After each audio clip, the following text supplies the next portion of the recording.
اس کے غلاف کو اچھی طرح واش کرنا، پھر واشنگ مشین میں ڈال کے، آج کل تو گھروں میں آٹومیٹک واشنگ مشینیں ہیں،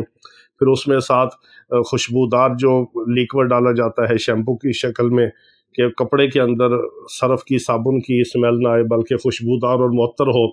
وہ اپنے لباس کے لیے تو ہوتا ہے، جائے نماز کے لیے اور قرآن پاک کے غلاف کے لیے وہ ہمیں نہیں ملتا۔ یہ بہت بڑا لمحہ فکریہ ہے۔ پہلی بات تو یہ ہے کہ اپنے گھروں کے اندر جو جائے نماز ہیں وہ اچھی کوالٹی کے رکھیں، خوبصورت رکھیں، نرم رکھیں، آرام دہ رکھیں، خوشبودار رکھیں، ان کو ہر ہفتے 10 دن کے بعد ضرور، ان کو ہفتے بعد 10 دن کے بعد ضرور واش کریں، خوشبودار کریں، پھر ان کو اچھا سا عطر لگائیں، پاک صاف رکھیں، اور کوشش کریں کہ جائے نماز آپ کے تھوڑے سے نرم ہوں کہ آپ اس کے اوپر بیٹھ کر ایک سکون محسوس کریں، روحانیت محسوس ہو، آپ کا دل چاہے نماز پڑھنے کو، جب آپ سجدہ کریں تو آپ کا دل نہ چاہے کہ آپ سجدے سے سر اٹھائیں، اور آپ کو سکون محسوس ہو اور خوشبودار ہو کہ آپ کا دماغ بھی روشن ہو، آپ کو فرت اور تازگی ملے، اور یکسوئی کے ساتھ، خشوع خضوع کے ساتھ آپ اللہ سے ملاقات کریں، کیونکہ جب ہم نماز میں ہوتے ہیں تو ہم اپنے رب سے ملاقات کر رہے ہوتے ہیں۔ نماز مومن کی معراج ہے، نماز اللہ سے ملاقات ہے، اللہ سے بات کر رہے ہوتے ہیں، ملاقات کر رہے ہوتے ہیں۔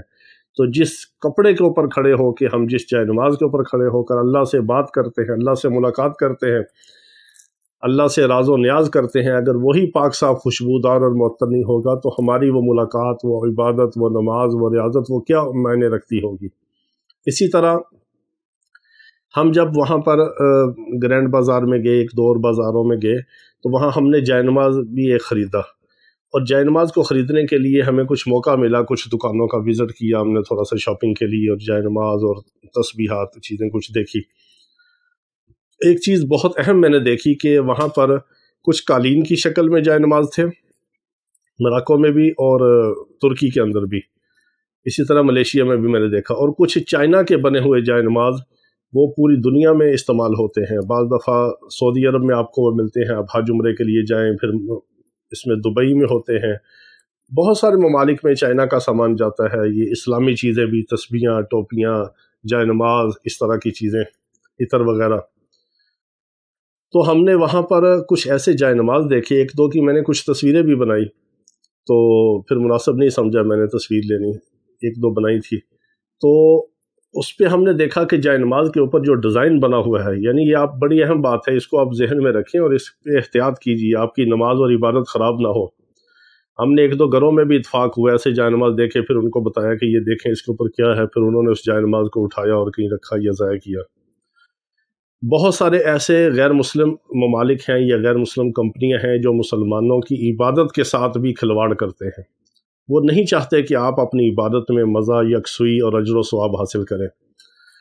اور بہت سارے ایسے ہم نے قالین کے اندر، جائے نماز کے ڈیزائن کے اندر، اس کے بیلیں جو بنی ہوتی ہیں، پھول گل بوٹے بنے ہوتے ہیں، یا اور اس کی جو کمپیوٹر سے ڈیزائننگ کی ہوتی ہے، کڑھائی کی ہوتی ہے، یا قالین کی شکل میں ہے تو اس کے اندر جو ڈیزائننگ ہوتی ہے اس کو آپ غور سے دیکھیں تو بعض جائے نماز کو ہم نے دیکھا کہ سلیب کی شکل بنی ہوئی ہے، بعض جائے نماز کے اندر دیکھا کہ جیسے چھوٹے چھوٹے کو مورتیاں، مجسمے ہوتے ہیں، جیسے بدھا کا مجسمہ ہے، اور اس طرح وہ مبم سے اور غیر مبم سے آپ کو نظر آئیں گے۔ بعض جائے نماز کے اوپر ہم نے دیکھا کہ کوئی مندر کی شکل، کلیسا کی شکل، یا ایسے کسی مینار کی شکل بنی ہوئی ہوتی ہے کہ جو بہت ہی غیر مناسب ہے، کہ وہ ان کی عبادت گاہ سے تشبیہ ہوتی ہے، غیر مسلموں کی عبادت گاہ کی تصویر کی شکل ہوتی ہے۔ تو ایسے کسی قسم کے بھی جائے نماز جو ہیں ان سے آپ احتیاط کیجیے۔ اور پھر ایسے کچھ جائے نماز ہیں کہ جن کے اوپر ایسے نشانات ہیں کہ اگر وہ نشانات آپ کے گھر میں ہوں تو آپ کے گھر کے اوپر ڈائریکٹ یہود و نصارہ کے جو عمومی طور پر مسلمانوں کے اوپر جادو کیا جاتا ہے، من حیث القوم، یعنی کہ مسلمان امت مسلمہ کے اوپر جو جادو کیا جاتا ہے عمومی طور پر یہودیوں اور عیسائیوں کی طرف سے، اس کے جو اثرات ہیں وہ وہاں پہ جائیں گے جہاں جہاں پر ان کے نشان والے جائے نماز ہوں گے۔ مثال کے طور پہ آپ کے اگر پاس کسی انٹرنیشنل نیٹ ورک کی کوئی سم ہے تو وہ سم اور چپ آپ کی جہاں پہ ہوگی وہاں پہ ان کے سیٹلائٹ کے ذریعے ان کے سگنلز جائیں گے، تو سگنل سیٹلائٹ کے ذریعے وہاں پر جائیں گے جہاں پر ان کی چپ اور سم ہوگی۔ اسی طرح بعض جائے نماز کے اوپر، بعض پردوں کے اوپر، اور بعض بیڈ شیٹوں کے اوپر، بعض کشنز کے اوپر، بعض صوفوں کے سیٹ کے اوپر، بعض کپڑوں کے اوپر، لباسوں کے اوپر ایسی چیزیں ہوتی ہیں، ان کے ایسے نشانات ہوتے ہیں عیسائیوں کے نشانات ہوتے ہیں، یہودیوں کے نشانات ہوتے ہیں، بدھ مذہب والوں کے نشانات ہوتے ہیں۔ جو ان کے مذہبی نشانات ہوتے ہیں ان کی نحوست الگ ہے، بے برکتی الگ ہے، اور دوسرے نمبر پہ جو ان کی جادو کے نشانات اور علامتیں ہوتی ہیں وہ بھی بہت خطرناک ہیں۔ جہاں جہاں پہ وہ جائے نماز، اس گھر میں کپڑے، جیسے آج کل سردی کا موسم ہے، لوگ لنڈے کے کپڑے خریدتے ہیں، تو لنڈے کے کپڑے میں بھی آپ کو بہت احتیاط کی ضرورت ہے۔ آپ کوئی ایسی جیکٹ، کوئی ایسی چیز نہ لیں جس کے اوپر سلیب بنی ہوئی ہو، یا جس کے اوپر کروکوڈائل یا کوئی اور ایسے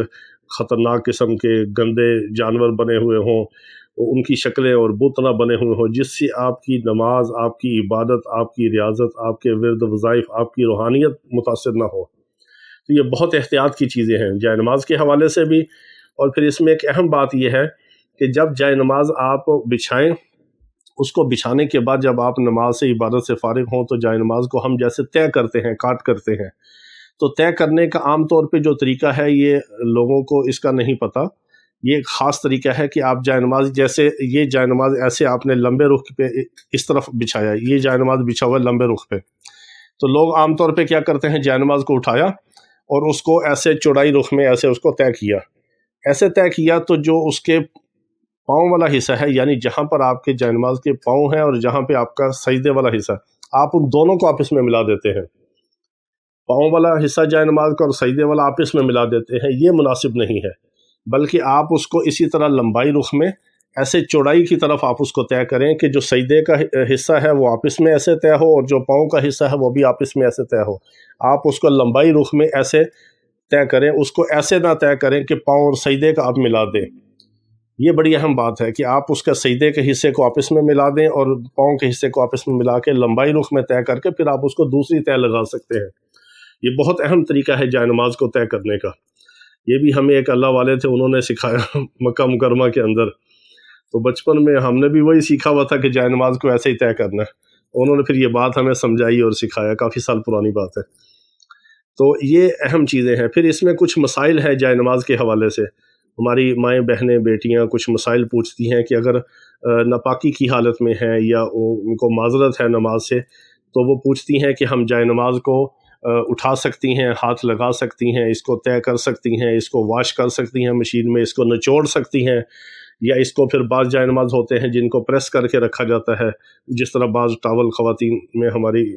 جو گھروں میں خواتین ہوتی ہیں ٹاول وغیرہ بھی پریس کرتی ہیں، بنیانے اور جائے نماز بھی پریس کیے جاتے ہیں۔ ایک تو پریس سے ان کے اوپر جو سلوٹ ہے وہ نہیں پڑتی، اور دوسرا ہلکا پھلکا جو ان کو ہیٹ ملتی ہے پریس کے ساتھ، اس سے کوئی ایسا وائرس، بیکٹیریا جو ہے وہ زندہ نہیں رہتا، اور کوئی ایسا کسی قسم کا کوئی کھٹمل جوں آپ کے کپڑے میں جائے نماز میں وہ زندہ نہیں بچ سکتی جب آپ اس کو پریس کر لیں اچھی طرح۔ اس طرح جو پریس کرنے کے مسائل ہیں، اس کو واش کرنے کے ہیں، تو اس میں بہت اہم بات ہے کہ صرف آپ ناپاکی کی حالت میں نماز اور قرآن اور روزہ، یہ تین عبادت کے عمل آپ نہیں کر سکتی۔ روزہ آپ کو معاف نہیں ہے، اس کی قضا ہے، نماز معاف ہے، وہ نہیں پڑھ سکتی۔ اسی طرح قرآن کو ہاتھ نہیں لگانا، لا یمسہ الا المطہرون، کہ نماز کے علاوہ قرآن کو ہاتھ نہیں لگانا جب تک آپ پاک نہ ہو جائیں۔ زبان سے آپ اللہ کا ذکر کر سکتے ہیں، کوئی اللہ کی حمد و ثنا کر سکتے ہیں، دروشی پڑھ سکتے ہیں، استغفار پڑھ سکتے ہیں۔ اسی طرح مسنون چھوٹی چھوٹی دعائیں ہیں وہ آپ پڑھ سکتے ہیں، سفر کی دعا ہے، گھر سے نکلنے کی دعا ہے، بازار جانے کی دعا ہے، شیشہ دیکھنے کی دعا ہے، بیت الخلاء سے نکلنے کی، جانے کی، سونے کی، اٹھنے کی، کھانا کھانے کی، کھانے کے بعد کی، دودھ پینے کی، شیشہ دیکھنے کی، جتنی بھی مسنون دعائیں ہیں، یہ ہماری مائیں، بہنیں، بیٹیاں، خواتین جو ہیں یہ ناپاکی کی حالت میں دعائیں پڑھ سکتی ہیں، اللہ کا ذکر کر سکتی ہیں۔ صرف قرآن نہیں پڑھنا، نماز نہیں پڑھنی، اور روزے کی قضا ہے۔ باقی حج عمرے کے احکامات بھی الگ ہیں، ان کی پھر تفصیل کبھی بتاؤں گا۔ تو یہ ایسے ضروری مسائل ہیں جو جائے نماز کے حوالے سے ہیں کہ جائے نماز آپ اس کو واش بھی کر سکتی ہیں، دھو بھی سکتی ہیں، نچوڑ بھی سکتی ہیں، پریس بھی کر سکتی ہیں، اس کو طے بھی کر سکتی ہیں، اس کو رکھ بھی سکتی ہیں، اٹھا بھی سکتی ہیں ناپاکی کی حالت میں۔ تو اسی طرح جائے نماز کا طریقہ آپ کو بتا دیا، جائے نماز کی تصویروں کے حوالے سے آپ کو بتا دیا، اور جائے نماز کو میلا کچیلا نہیں رکھنا، پاک صاف رکھنا ہے۔ اس سے یہ ہوگا کہ اللہ کی رحمت آپ کے اوپر متوجہ ہوگی، آپ کا ذکر، عبادت، نماز میں شوق اور استحضار بڑھے گا۔ شوق کے ساتھ آپ عبادت کریں گے جب آپ کا جائے نماز پاک صاف ہوگا، اور اسی پاک صاف جائے نماز کے اوپر جب آپ خشوع خضوع کے ساتھ نماز پڑھیں گے تو یہ نماز آپ کو دعا دیتی ہوئی جائے گی، اور اللہ کی بارگاہ میں اس شرف قبولیت حاصل کر لے گی۔ اور حدیث مبارکہ کے مطابق جب بے دلی سے اور اچھی طرح نماز نہیں پڑھی جاتی تو وہ نماز پرانے گندے میلے کپڑے میں لپیٹ کر فرشتے نمازی کے منہ کے اوپر مار دیتے ہیں، اور نماز بددعا دیتی ہوئی جاتی ہے کہ اللہ تجھے برباد کرے جیسے تو نے مجھے برباد کیا۔ اور اگر اچھی طرح پاک صاف جائے نماز کے اوپر نماز پڑھی جائے گی تو وہ نماز اللہ کے ہاں قبول بھی ہوگی اور آپ کو دعا دیتی ہوئی جائے گی، اور آپ کے لیے ذخیرہ آخرت بنے گا اور اللہ کی رحمت کو متوجہ کرنے کا ذریعہ بنے گا۔ اللہ رب العزت ہمیں جو کچھ کہا سنا اس پر عمل کرنے کی توفیق عطا فرمائے۔ وآخر دعوانا ان الحمد للہ رب العالمین۔